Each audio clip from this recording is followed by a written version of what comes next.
en el nombre de Jesucristo. Vamos a mirar ahora Romanos capítulo 10, pero vamos a ir ya al versículo 14 hasta el 21. Estamos mirando que Dios elige salvar como Él quiere salvar. Este es un tema que tiene que ver con su soberanía.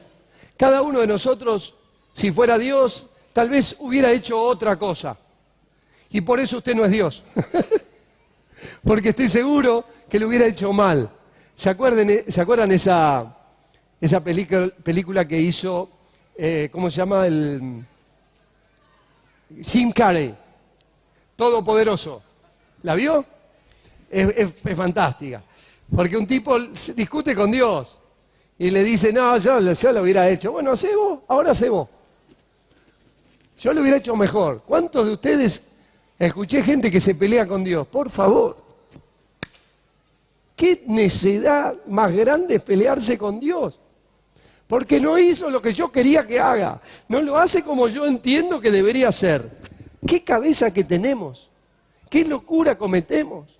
Enojarnos con el Creador, como si nosotros pudiéramos enseñarle algo, explicarle algo, o creyéramos realmente que nosotros pudiéramos hacer mejor las cosas. En su soberanía, bueno, me salté la anécdota de la película, pero le da al personaje de Jim Carrey la posibilidad que él arregle las cosas. Y él empieza a contestar a todo. Primero se toma el trabajo de contestar a cada uno, pero después dice, me cansé, le digo a todo que sí. Y ahí se arman unos líos bárbaros, porque, claro, el problema empieza con la lotería. Los que oraban a Dios para ganar la lotería. Y entonces todos ganan. Quiebran los bancos, es un desastre. Se arma un lío mundial por un hombre que cree saber más que Dios y que entonces le complace a lo que todos piden, como si supiera lo que pidieran. La verdad que ni usted ni yo entendemos muchas de las cosas, pero podemos descansar en la soberanía de Dios, que su palabra y su obra es perfecta. Y Él elige salvar al mundo de una manera. Tal vez nosotros pudiéramos haber dicho, no, ¿por qué no lo hizo de otra manera? ¿Por qué no nos obligó a aceptarlo? ¿Por qué no hizo algo que cambiara de alguna manera? Bueno, Dios eligió usar la predicación del Evangelio para salvar al hombre. Así lo dice 1 Corintios, capítulo 1, versículo 21. Versículo 21 dice, pues ya que en la sabiduría de Dios, el mundo no conoció a Dios mediante la sabiduría, decisión de Dios, agradó a Dios salvar a los creyentes por la locura de la predicación. Yo voy a usar otro micrófono que no me gusta.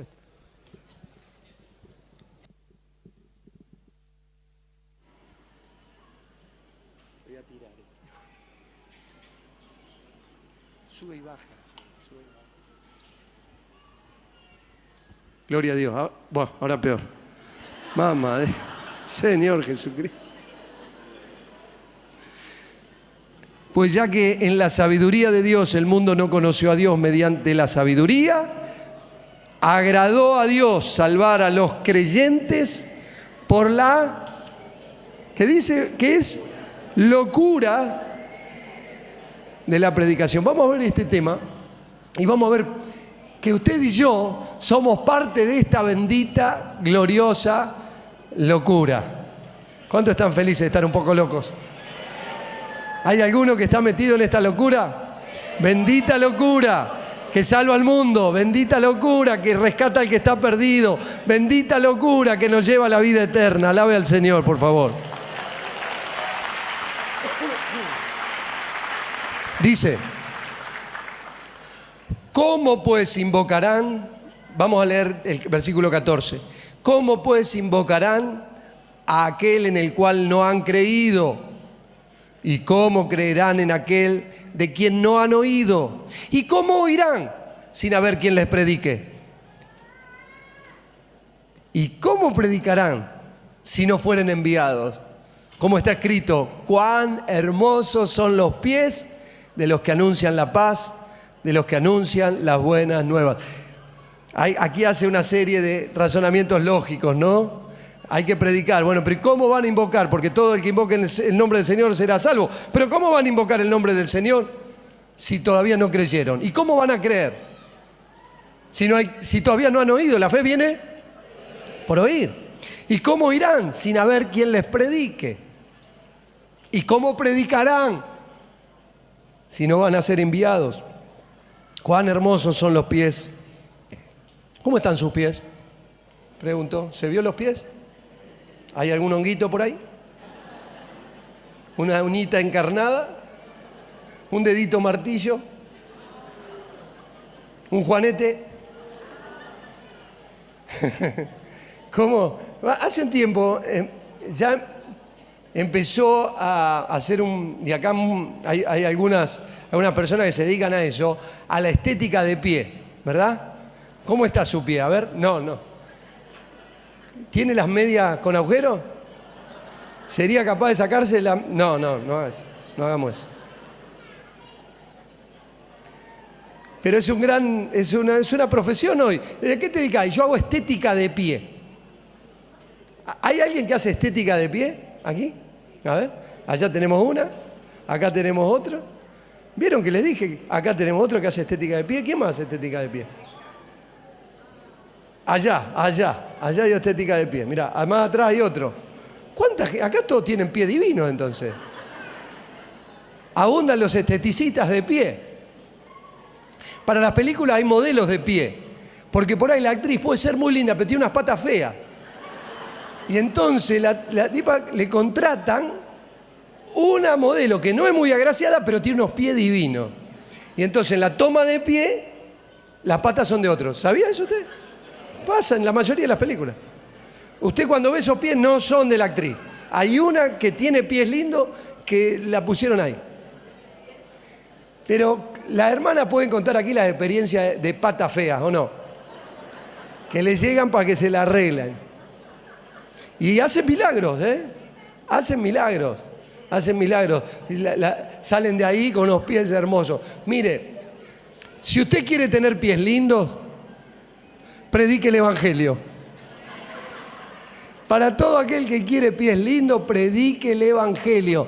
Dice, cuán hermosos son los pies de los que anuncian la paz, de los que anuncian las buenas nuevas. Los pies más lindos están acá, señores. Las patas más lindas están entre nosotros porque estamos llenos aquí de anunciadores del Evangelio, de quienes predican la paz. Alabe al Señor porque Dios está embelleciendo tus pies. No, son pies hermosos porque están haciendo lo que hay que hacer. Están yendo a comunicar lo que hay que comunicar. Jesús nos da esa tarea sublime, la más alta, la más extraordinaria. Si hay algo de lo cual vos podés esgrimir como un valor en tu vida, es que sos un maestro del ministerio de la IEMA, que sos un servidor de Jesucristo y que estás aquí para predicar el Evangelio hasta lo último de la tierra. El Señor Jesús se encargó puntualmente de declararle a sus 12 discípulos la necesidad de hacer este trabajo, porque Él quiere salvar a la humanidad por la locura de la predicación. Y cada evangelio registra esto, como para que ninguno de nosotros tenga duda de qué es lo importante y trascendente en nuestras vidas. Si hay algo importante que harás, es dejar aquí una huella. Esa huella será anunciar a Jesucristo como el único mediador entre Dios y los hombres. En Mateo capítulo 28, versículo 18 al 20, Jesús se acerca y le dice: toda potestad me es dada en el cielo y en la tierra, por tanto id y haced discípulos a las naciones. En Marcos también tenemos todas las referencias en la lección. Marcos capítulo 16, del 15 al 18, también lo registra el evangelista diciendo: id por todo el mundo y predicad el evangelio a toda criatura. Marcos le agrega además las señales, y estas señales seguirán a los que creen. Qué lindo. Tomarán en la mano serpientes, si bebieren cosa mortífera no les hará daño, sobre los enfermos pondrán sus manos y sanarán.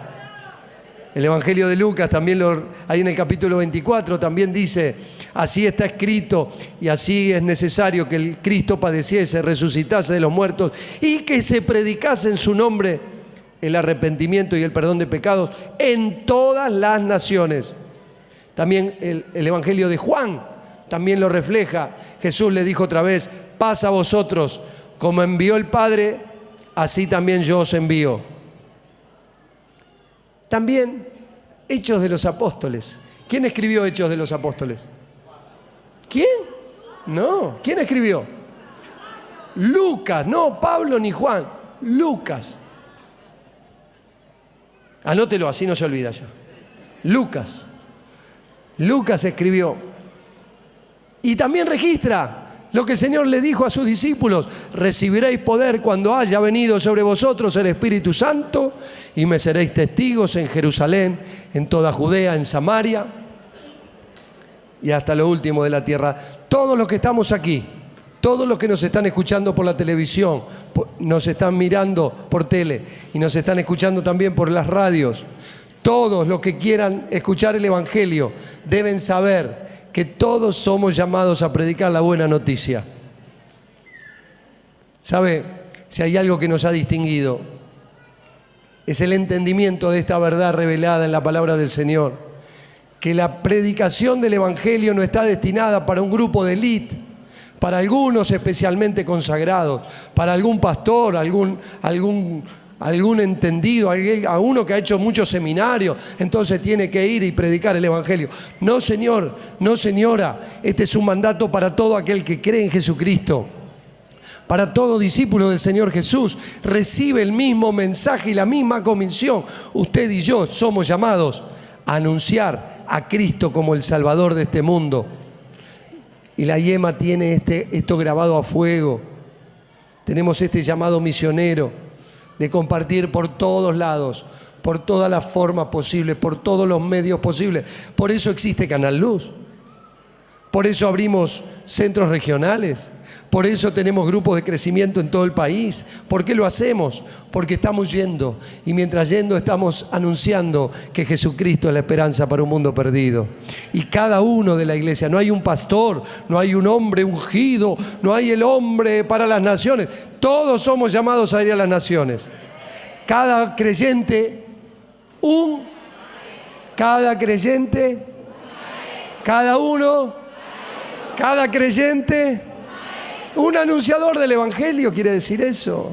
Cada creyente. No, pero eso es para algunos. Falso. La palabra del Señor nos está mostrando con toda claridad que el discípulo del Señor Jesús está comisionado para ir y predicar el Evangelio. ¿Estás predicando a Cristo? ¿Estás anunciándolo en todos los medios posibles? No dejes de hacerlo. La semana que viene, esta que viene no, la otra, vamos a tener la semana evangelística.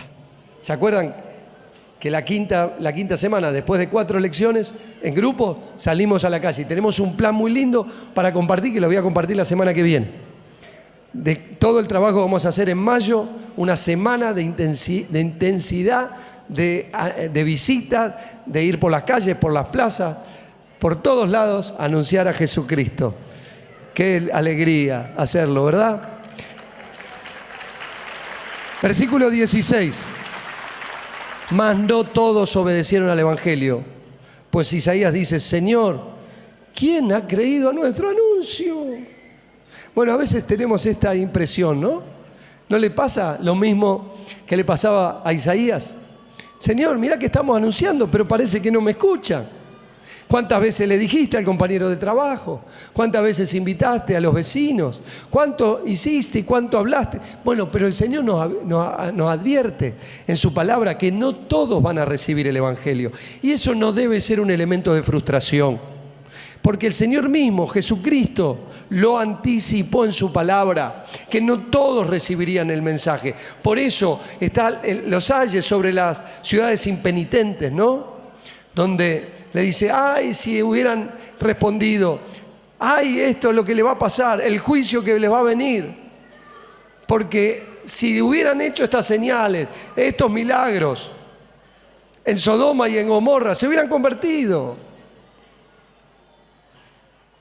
Mateo capítulo 10 dice que al entrar en la casa, salúdenla. Y si la casa fuere digna, vuestra paz vendrá sobre ella. Mas si no fuere digna, vuestra paz volverá a vosotros. Y si alguno no os recibiere, aquel no recibe. No es que no te recibe a vos, es que no está recibiendo a Cristo, no está recibiendo el mensaje. Si alguno no os recibiere ni oyere vuestras palabras, salid de aquella casa o ciudad, sacudid el polvo de vuestros pies.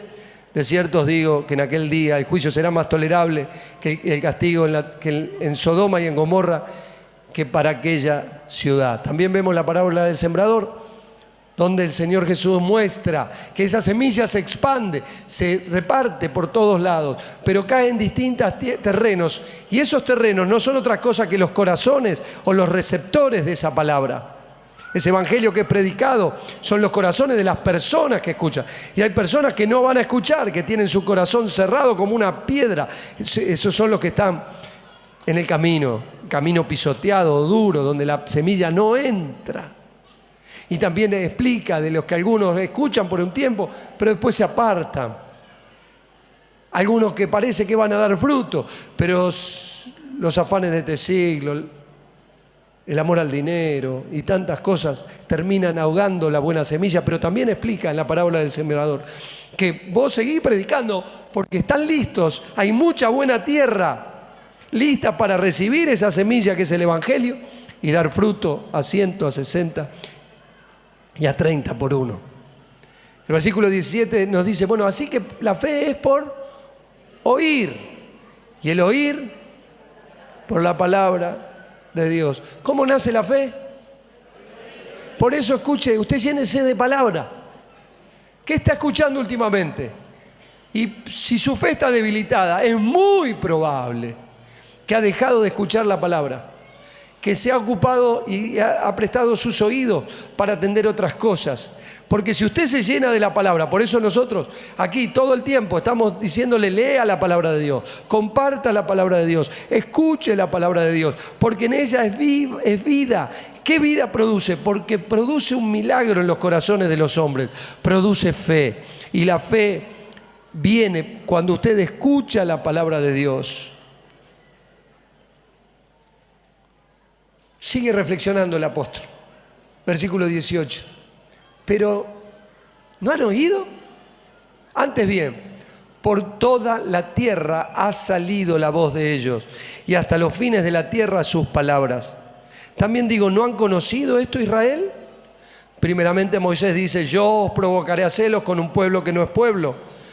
Con pueblo insensato os provocaré a ira. E Isaías dice resueltamente, fui hallado de los que no me buscaban, me manifesté a los que no preguntaban por mí. Pablo aquí dice, pero que no escucharon, le faltó escuchar, se refiere específicamente al pueblo de Israel. Claro, pero por más que han escuchado, no todo el que escucha va a creer. ¿Quién ha creído nuestro anuncio? ¿A quién se le ha revelado el Señor? ¿Quién ha creído? Siempre la dureza de corazón, un oído duro y tardo para escuchar la palabra, no van a poder poner por excusa que no sabían. El apóstol Pablo nos explica en el mismo libro de Romanos que no hay excusa para nadie, porque hay revelación de Dios sobre la humanidad. Hay una primaria revelación, que es la revelación de las cosas hechas. Los cielos cuentan, los cielos están predicando. Cuando uno mira el universo, mira la naturaleza, mira la complejidad de todo lo creado, no tiene otra cosa que ahí reflexionar seriamente que detrás de esa obra maestra, que es la creación entera, hay un creador. Y si hay un creador, yo tengo que responder a ese creador. Los cielos cuentan la gloria de Dios y el firmamento anuncia la obra de sus manos. Un día emite palabra, otro día. Quiere decir, esto ya en sí mismo no hay ninguna excusa para ningún ser humano, pero también aún va más allá, porque hay una revelación exhaustiva, una revelación tremenda que vino de la mano del pueblo israelita, donde recibieron la ley, donde recibieron las profecías.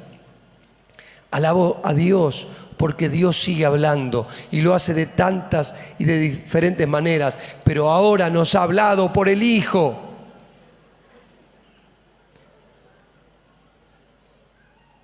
Y ya desde la antigüedad, el mismo profeta anunciaba que van a ser provocados a celo por un pueblo que no era pueblo, por algunos que ni siquiera tenían tradición de buscar a Dios, tal vez como algunos de nosotros aquí, el pueblo gentil, que no estaba en los planes de nadie, pero sí estaban en los planes de Dios, porque en el propósito de Dios es salvar a todos, tanto judíos como gentiles, no hay diferencia para todo aquel que cree. Dice el último versículo que vamos a mirar, pero acerca de Israel dice: todo el día extendí mis manos a un pueblo rebelde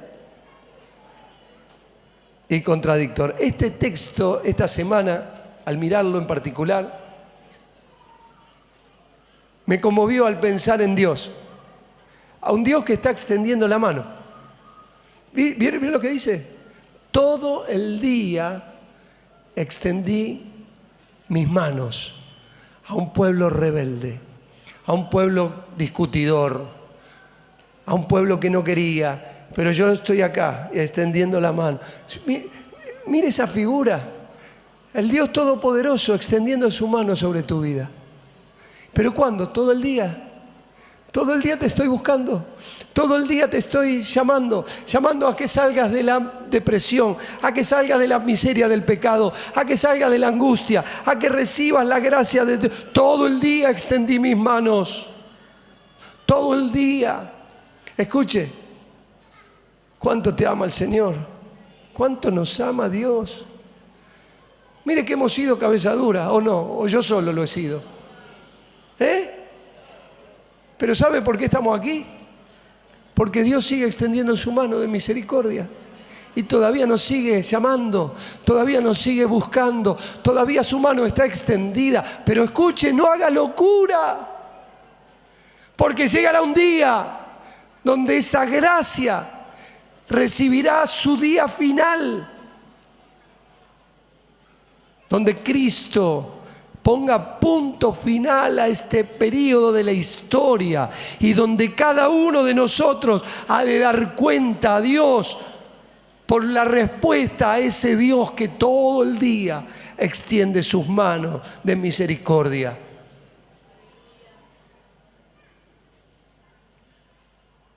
Llegará un día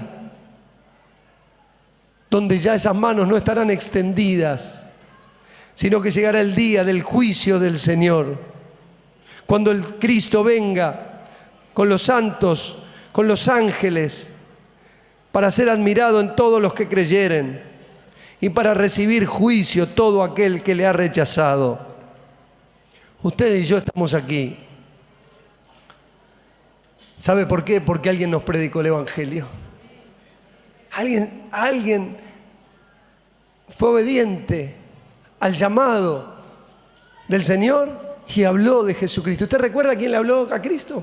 ¿Lo tiene presente? ¿Quién le acercó? ¿Quién lo invitó? ¿Quién le dio una palabra? Yo cuando pienso en esto, pienso tanto en mi padre. ¿Ella te avisó? ¿Ella te contó? ¿Ella te trajo? ¡Qué belleza! La tenés que amar el doble, porque es tu esposa, pero además es quien te trajo el Evangelio. Mirá qué belleza. Yo pienso en mi padre, cuánto tiempo me dedicó de su vida. Pienso en mí, perdóneme que sea egoísta, porque usted dirá, sí, a mí también, pero yo pienso en mí. La cantidad de horas que se ocupó de enseñarme la palabra, de corregirme, de llevarme al Señor. Doy gracias al Señor. Ahora escúcheme, igualmente, yo soy responsable y usted es responsable. Porque todo el que escucha el Evangelio, Dios lo hace responsable de responder a ese Evangelio con fe. Con fe, creyendo. Esta lección nos anima a predicar el Evangelio. Usted es producto de quienes han predicado el Evangelio. Usted alcanzó salvación porque otro se preocupó, se interesó por usted, se interesó por responder y ser fiel a Dios y le alcanzó esta locura de la predicación. Porque la palabra de la cruz dice que es locura para los que se pierden, pero para los que se salvan, ¿quiénes se salvan? Hágame así, yo. Para los que se salvan, esto es a nosotros, no es una locura, es poder de Dios, alabado sea Cristo. Dice Pablo, nosotros predicamos a Cristo crucificado. Para los judíos, ciertamente tropezadero. Y para los gentiles, locura. Claro, los judíos dicen, ¿cómo puede ser? Nosotros esperábamos otra cosa. Nosotros no esperábamos uno que entrara en un burrito mansito, que en vez de rebelarse contra el Imperio Romano, se entregara a la muerte. Nosotros esperábamos otra cosa. Para los judíos tropezadero y para los gentiles, una locura. ¿Cómo puede ser un hijo de Dios, judío, crucificado? O sea, un condenado a muerte, a la peor de las muertes, la muerte de la cruz, que estaba reservada para los criminales. ¿Cómo puede ser ese salvador de alguien si no se salvó a sí mismo, sino que se entregó a la muerte? ¿Cómo uno que está junto a despreciables delincuentes, muriendo de la misma manera, va a venir a salvarme a mí? Locura. La locura de la predicación, porque nuestra locura está basada no en nuestros méritos, esto que nos gusta mucho a nosotros, es decir, yo me lo merezco, lo único que merecemos es la condenación eterna. La locura de la predicación, ¿de qué habla? De lo que hizo Cristo, de la muerte de Jesús, que es el mayor hecho que nosotros anunciamos en la historia. Jesucristo murió en mi lugar. Su muerte es expiatoria. Su muerte me libra a mí de la condenación eterna, porque Él se hizo maldición. Él se hizo pecado para que yo reciba a cambio bendición y vida eterna. Jesús murió por vos y por mí. Y esta es la gran noticia que predicamos. Algunos la resisten, algunos dicen es una locura, eso no puede ser, eso no cambia a nadie, eso simplemente entretiene a la gente, eso simplemente es para los religiosos. No vale la pena, nosotros estamos en cosas importantes. Pobre hombre endurecido y cerrado al precioso evangelio de Jesucristo. Pero nosotros estamos aquí para todo el que quiera escuchar, que todavía sus manos están extendidas y que todo aquel que quiera ahora creer en los méritos de la cruz de Cristo, en esa sangre derramada, en ese cuerpo partido por nosotros, todo aquel que quiera creer en la obra de Cristo y diga, Él murió por mí, Él en la cruz ocupó mi lugar y su resurrección es mi vida, su triunfo sobre la muerte también es mi triunfo. Si usted cree, usted es salvo. Sea parte de esta locura, sea parte de esta locura. Y a todos los predicadores, a todos los siervos y siervas del Señor, no se achiquen. No tengan vergüenza. Usted no se avergüence de la cruz. Usted no se avergüence de este mensaje. Aunque los entendidos, los sabios de este mundo, mire, los políticos de este mundo, que saben todo y cada vez se te da cuenta, no saben nada. Porque la sabiduría de Dios no pudo, la sabiduría del hombre no pudo alcanzar a Dios. Pero Dios quiso salvarnos por la locura de la predicación, la locura de creer que Dios se hizo hombre, que asumió el pecado de todos nosotros, que fue voluntariamente a la muerte y que murió en una cruz, y que al tercer día Dios, después de haber aceptado ese sacrificio por toda la humanidad, fue resucitado de entre los muertos y está sentado a la diestra del Padre en gloria. Dios eligió salvar por la locura de la predicación. Predica a Cristo. Hable de Jesús. A tiempo y fuera de tiempo. Cuando vamos, cuando volvemos. Cuanta oportunidad el Señor nos dé, hablemos de Jesucristo, porque no hay otro nombre bajo el cielo en que podamos ser salvos. Solo Cristo salva. Alabado sea el Señor. Póngase en pie, por favor.